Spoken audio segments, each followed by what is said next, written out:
It begins with a transaction that seems impossible, a lie told in broad daylight. Shipping containers are loaded in the middle of the Arizona desert, one of the driest places in North America. They are not filled with microchips or machinery. They are filled with hay. Green, vibrant, water-intensive alfalfa hay.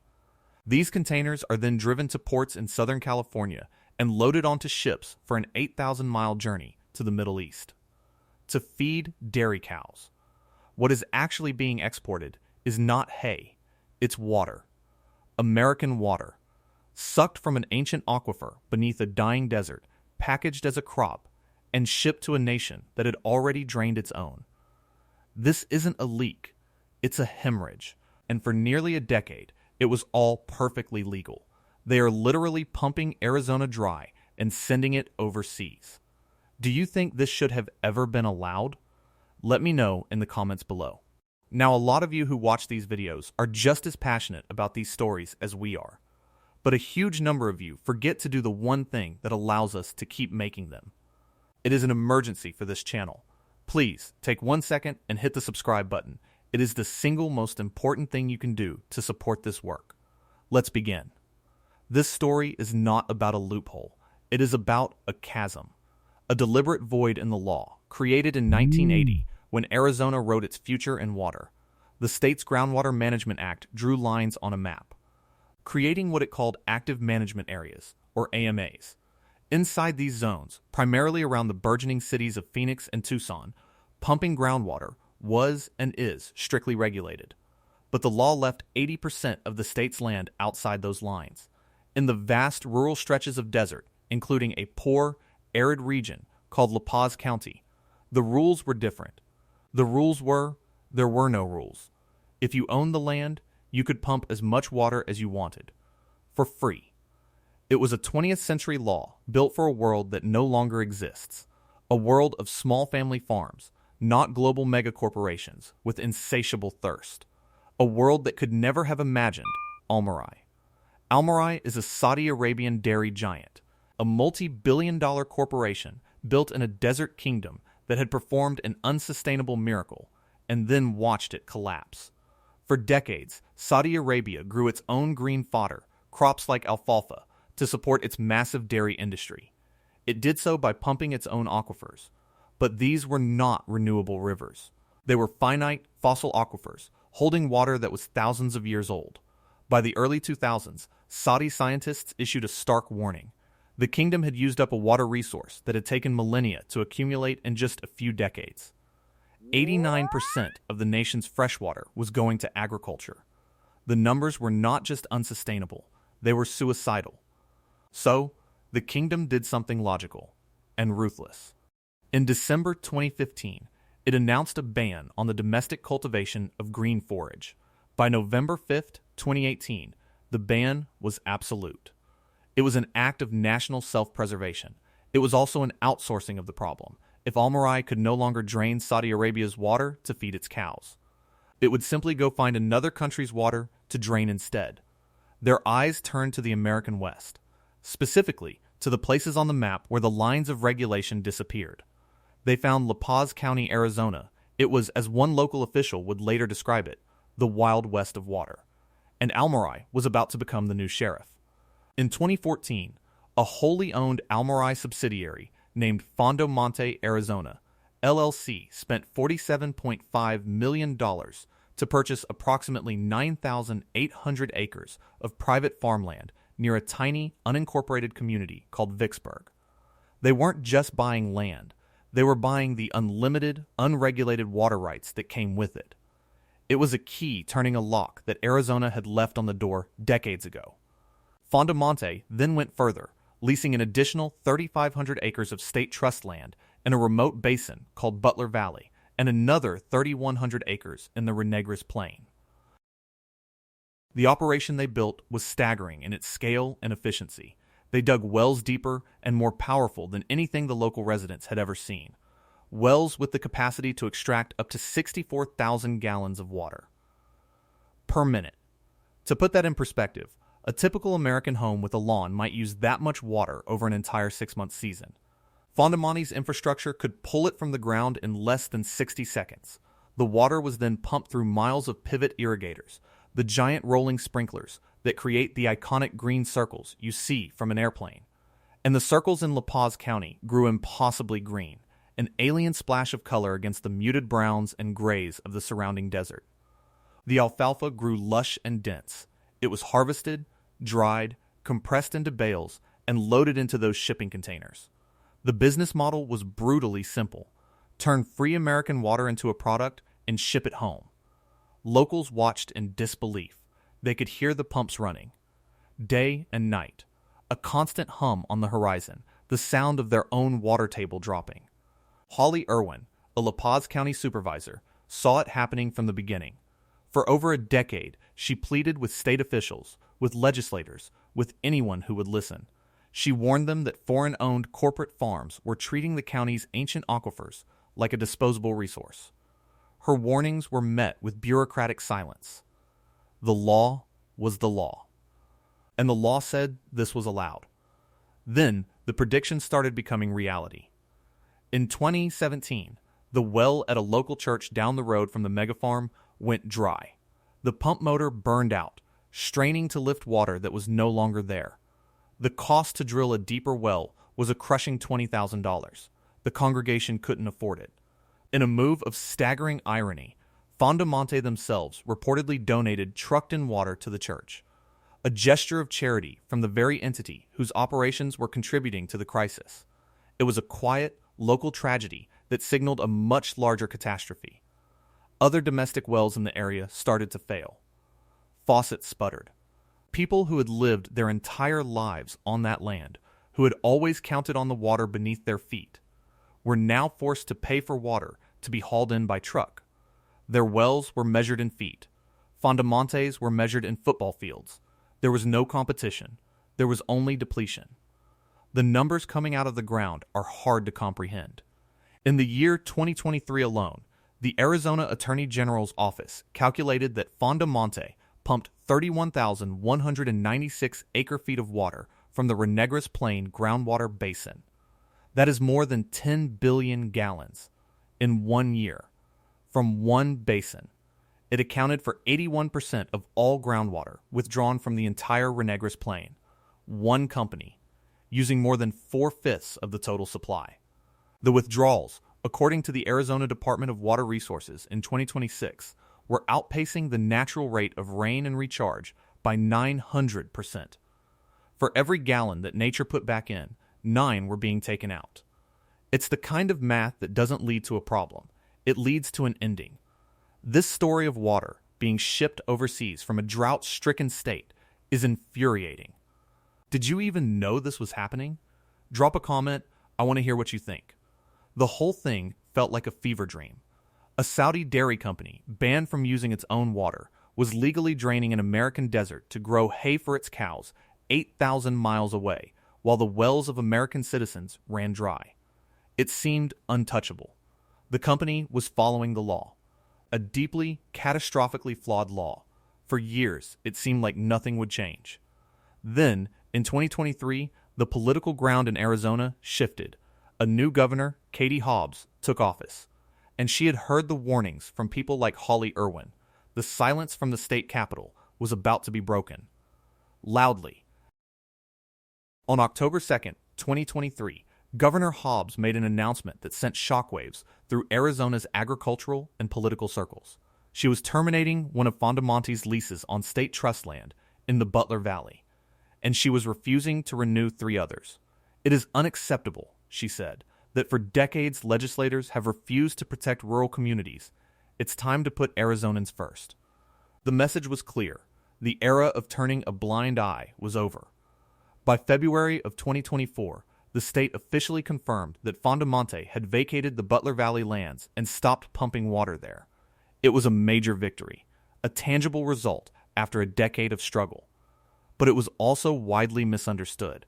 The state had not kicked Fondomonte out of Arizona. They had only canceled their leases on state-owned land. The nearly 10,000 acres that Fondomonte privately owned in Vicksburg, sitting atop the beleaguered Renegres Plain aquifer, were untouched. Their biggest wells, their core operation, continued to pump. The hemorrhage had been partially cauterized, but the main artery was still wide open. Stopping that would require a different kind of weapon, not an executive order, but a legal one. And it would come from Arizona's new Attorney General, Chris Mays. Mays, who was born and raised in rural Arizona, understood the lifeblood that groundwater represented. She also understood the legal straitjacket the state was in. She couldn't sue Fondomonte for breaking the law, because under the 1980 code, they hadn't. So she reached for a different legal theory, one that was both older and more powerful: public nuisance. The argument was bold. On December 11, 2024, Chris Mays filed a landmark lawsuit against Fondomonte. It didn't accuse them of violating the 1980 groundwater code. It accused them of endangering the health, safety, and survival of the entire community in the Renegris Plain. The lawsuit argued that by pumping such an extreme and disproportionate amount of water, Fondomonte was threatening the very existence of nearby residents, creating a public nuisance that the state had the right and the duty to stop. It was a creative, aggressive legal maneuver designed to bypass the flawed water laws and go straight at the consequences. "I was born and raised in rural Arizona," Mays stated, "and I don't believe it should be sucked out from under the people of Paz County to be sent to Saudi Arabia as alfalfa." The lawsuit was a declaration of war. A statement that even if an action is technically legal, it can still be so harmful that it becomes illegal. Fondomonte's lawyers, of course, fought back. They argued the lawsuit was baseless. They insisted they were operating within their legal rights. They tried to get the case dismissed. They tried to get it paused. As this legal battle raged, another front in the water war was opening up. For years, Holly Irwin and other local leaders had been begging the state to give their county the same protections that Phoenix and Tucson had. They wanted the Renegris Plain Basin to be designated as an active management area. It would be the regulatory equivalent of building a wall around their aquifer. It wouldn't stop all pumping, but it would end the free-for-all.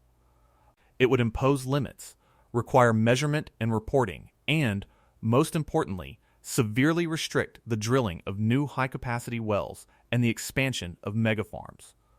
The bureaucracy moved slowly. Years of studies, hearings, and political inertia stood in the way.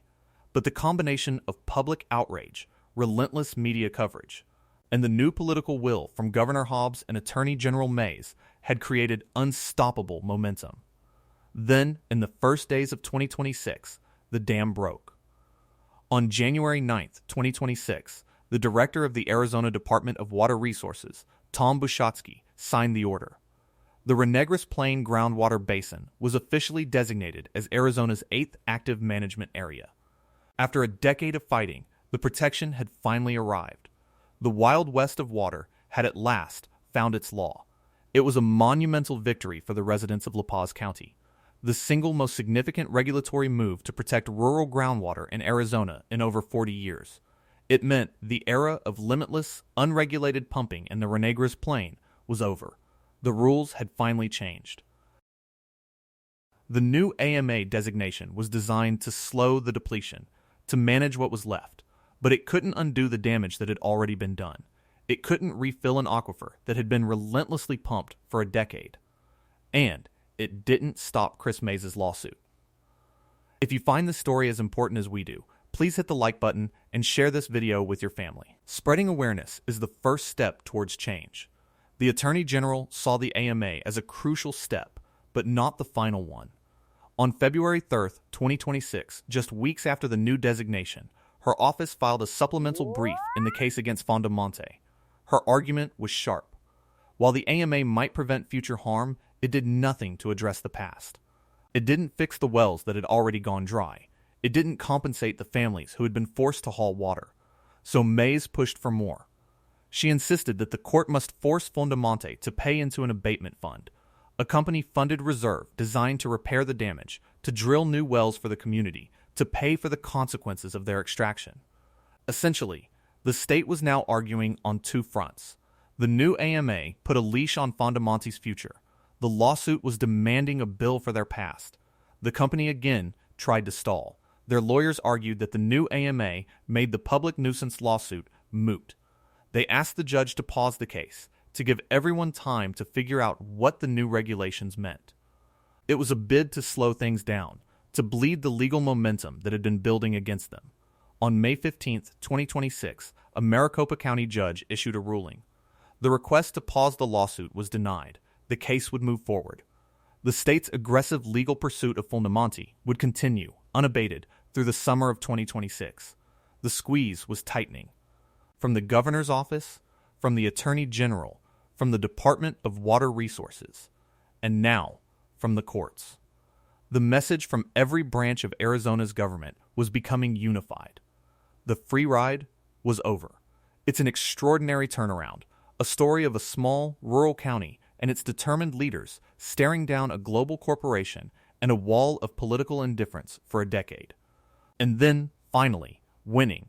It shows that when the human cost becomes undeniable and the political will aligns with public outrage, even the most entrenched systems can be forced to change. Okay, this is the second time I'm asking. And I know, it feels a bit like a telemarketer calling during dinner. But here are the facts. The overwhelming majority of people who watch these deep dives are not subscribed. We need to fix that. It takes you 1 second, it costs you nothing, and it makes it possible for us to fund the next investigation. Please, hit that subscribe button now. It matters more than you know. But the question that hangs over the green alfalfa fields of Vicksburg is the same one that hangs over the entire American West. Is it enough? And is it too late? The active management area puts rules in place. It requires existing users to report their pumping and prevents the problem from getting exponentially worse. But it is not a ban. Fondomonte still owns its 10,000 acres. They still have their wells. They can still pump water, now subject to the management plan of the AMA. The extraction will be less of a torrent, but it will continue. And the damage to the aquifer is profound. Remember that number. Withdrawals outpacing recharge by 900%. That creates a water deficit that cannot be repaid in a human lifetime. Or several. The water table has dropped. The ground beneath their feet has been fundamentally altered. The AMA is a tourniquet applied to a wound that may never fully heal. It saves the patient from bleeding out, but the injury remains. This entire saga is a brutal lesson in the nature of water. We treat it as a resource, a commodity, something to be bought, sold, and allocated, but it is also a physical reality. A finite substance that, once removed from a closed system like a desert aquifer, is gone. The concept of virtual water trade, exporting water-intensive goods instead of the water itself, is not some abstract economic theory. It is the physical relocation of a region's lifeblood.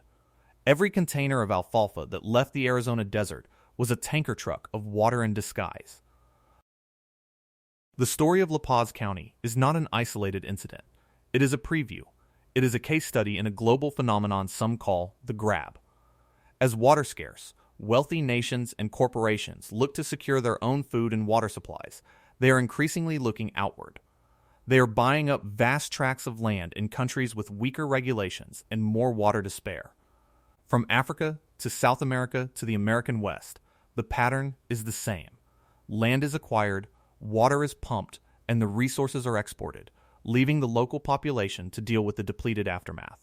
Arizona's 1980 legal void was simply an invitation, an open door for a global strategy that is playing out across the planet.